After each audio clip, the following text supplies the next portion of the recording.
Halo, ketemu lagi bersama saya di channel Arulkin.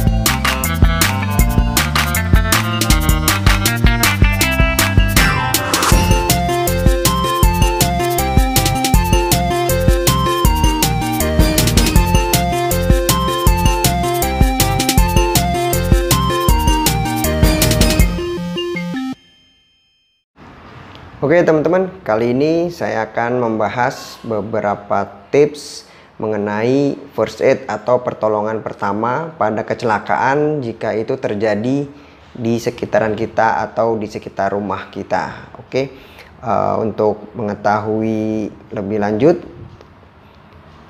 sebaiknya kita subscribe dulu video ini agar channel ini lebih berkembang lagi dan saya akan lebih bersemangat untuk memberikan penjelasan konten-konten mengenai kesehatan yang sering ada di sekitaran kita. Oke, jika sudah di subscribe, kita lanjut. Oke teman-teman, kita lanjut pembahasan mengenai tips untuk first aid atau pertolongan pertama pada kecelakaan lainnya ya. Oke, kali ini saya akan membahas untuk cara atau tips mengatasi atau pertolongan pertama pada kasus luka bakar. Otomatis nggak usah dijelaskan definisinya ya, luka bakar pasti luka yang disebabkan satu hal proses pembakaran yang terjadi di tubuh kita. Oke, luka bakar sendiri itu dibagi menjadi 3 grade atau 3 derajat, yaitu derajat 1, 2, dan 3, dan itu pun bentuk dan jenis lukanya berbeda ya. Artinya kalau derajat 1 itu luka bakar yang masih ringan, contohnya seperti kayak kita setelah berjemur di pantai, pasti kan kayak tubuh kita kayak kepanasan, melepuh atau perih, itu termasuknya luka bakar derajat 1. Atau misalkan tangan kita terkena gelas gelas panas, kemudian terjadi kemerahan pada kulit kita, itu masuknya ke derajat 1. Kemudian untuk derajat 2 itu luka bakar yang sudah lebih serius lagi ketimbang derajat 1. Jadi bisa terjadinya luka robek ya, atau misalkan melepuh bahkan sampai ada kayak gelembung air atau gulanya, itu udah termasuk derajat 2. Artinya area kulit bagian luar itu sudah terkelupas akibat panas terbakar tadi, dan bahkan menyebabkan timbulnya bula atau gelembung yang berisi cairan. Sedangkan untuk derajat 3 itu sampai ya sudah lebih dalam lagi, bahkan yang sampai istilahnya kayak gosong ya, artinya sudah terjadi kerusakan lebih parah di organ atau jaringan tubuh kita yang terkena luka bakar itu sendiri. Dan bagaimana cara kita penanganan luka bakar atau pertolongan pertama pada korban yang mengalami luka bakar? Yang pertama, amankan situasi. Maksudnya ya pastikan situasi itu sudah aman. Jangan kita pengen buru-buru nolong, ternyata api itu masih berkobar di sekitar kita, bisa membahayakan diri kita sendiri. Karena yang kedua itu harus amankan diri sendiri. Jadi jangan sampai kita niat menolong malah kita jadi korban juga. Kemudian hentikan proses bakarnya dan siram dengan air. Artinya hentikan proses bakar itu jika seseorang mengalami luka bakar atau bahkan masih terbakar, pakaiannya terbakar, jika kita memiliki kain dari bahan katun atau wool, langsung selimutkan dan suruh si pasien itu guling-guling di tanah. Kalau bisa yang kain tadi dikasih air dulu. Tapi kalau misalkan di sekitar kita tidak ada bahan tersebut, langsung minta si orang yang terbakar tadi jatuhkan ke tanah, lalu dia guling-guling ke tanah hingga api itu mati. Kemudian kita lepaskan pakaian yang tidak menempel ke kulit. Kalau masih menempel ke kulit, biarkan nanti itu yang membersihkan tim medis, karena kita jika kita salah penanganannya bisa menyebabkan efek jelek atau efek negatif terhadap si korban. Kemudian yang selanjutnya adalah siram air. Nah, ini yang paling penting. Jadi penanganan pada luka bakar yang pertama adalah setelah kita evakuasi, artinya amankan situasi dan hentikan proses pembakarannya. Lalu adalah yang selanjutnya adalah siram menggunakan air. Itu yang harus diingat, siram pakai air, simple, nggak perlu pikir-pikir yang lain. Karena banyak sekali seperti pengalaman saya menemukan beberapa kasus di unit gawat darurat dengan orang yang luka bakar, ada yang dikasih pasta gigi, ada yang dikasih kecap, bahkan ada yang disebor tepung. Emangnya tuh orang mau dimasak? Jadi ingat ya, kalau kita menemukan orang dengan luka bakar, jangan dikasih apa-apa, langsung luka yang terbakar itu siram pakai air kurang lebih 15 menit. Fungsinya apa? Agar si air yang mengalir di luka bakar itu bisa untuk mengurangi panas atau kerusakan yang diakibatkan oleh proses pemanasan luka bakar itu di tubuh kita. Jadi kasih air mengalir aja, simple, nggak usah dikasih apa-apa. Bawa ke keran terdekat, nyalain kerannya, arahin air itu ke luka bakar tersebut sampai 15 menit gitu. Kemudian untuk tindakan selanjutnya kita evaluasi. Jika misalkan emang luka itu cukup parah, dan itu pun artinya ada persentase luka bakar yang terjadi di daerah tubuh kita yang menyebabkan proses luka bakar itu menjadi lebih parah, bahkan bisa menyebabkan kematian. Karena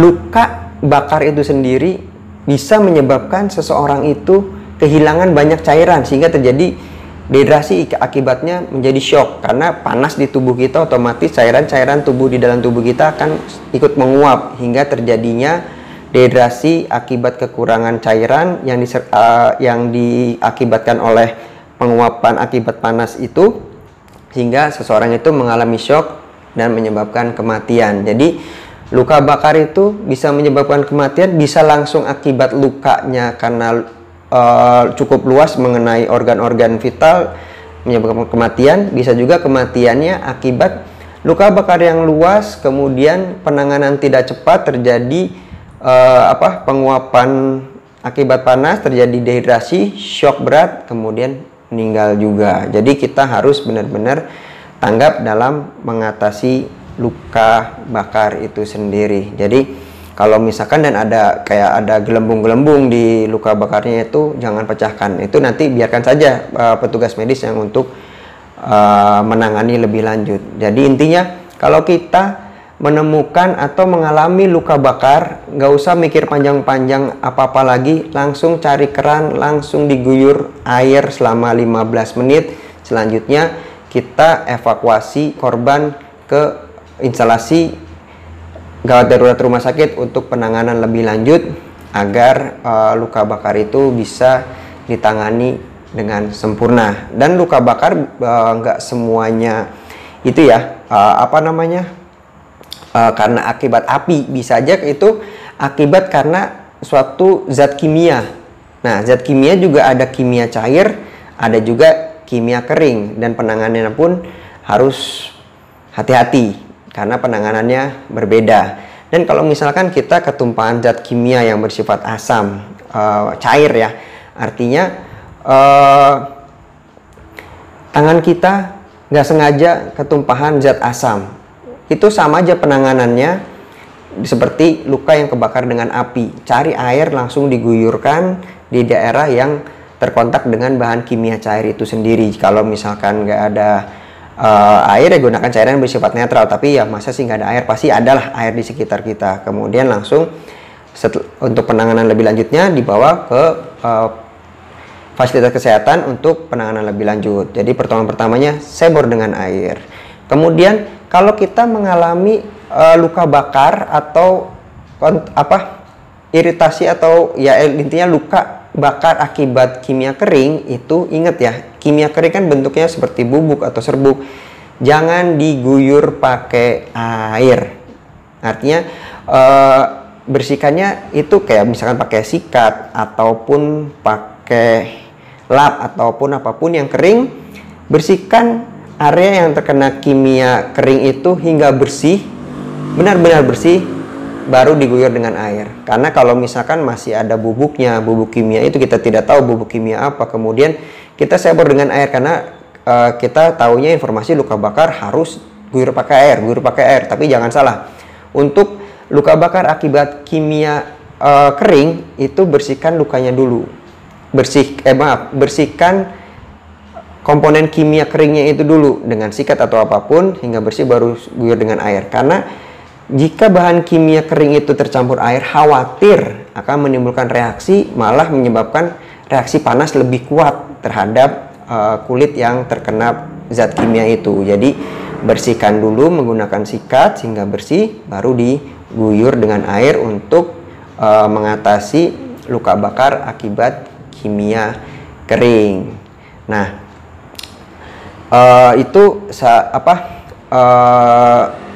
tips-tips dalam mengatasi atau pertolongan pertama pada korban atau korban yang mengalami luka bakar. Jadi ingat ya, kita nggak usah pikir jauh-jauh harus bagaimana. Intinya kalau kita mengalami luka bakar, ingat aja kita cari air, guyur pakai air selama 15 menit.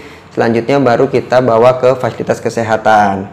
Kenapa nggak langsung buru-buru aja dibawa ke fasilitas kesehatan? Khawatirnya kalau misalkan kita menemukan luka bakar tanpa kita kasih air dulu, langsung dibawa ke fasilitas kesehatan, pasti kan butuh waktu. Sedangkan luka bakar itu otomatis masih panas. Jika panas itu masih terus berlangsung, akan dikhawatirkan menyebabkan dampak atau kerusakan lebih dalam terhadap jaringan tubuh kita. Jadi kalau misalkan kita sudah memberi air, seenggaknya kan sudah mengurangi efek panas itu sehingga tidak menyebabkan kerusakan lebih lanjut. Nah, setelah diguyur pakai air, baru ke fasilitas kesehatan untuk pertolongan selanjutnya. Oke, begitulah tips untuk mengatasi luka bakar. Jika masih ada pertanyaan, bisa ditanyakan di kolom komen yang di bawah. Nanti seperti biasa akan kita diskusikan lebih lanjut. Dan atas perhatiannya saya ucapkan terima kasih. Assalamualaikum warahmatullahi wabarakatuh. Salam sehat selalu dari saya.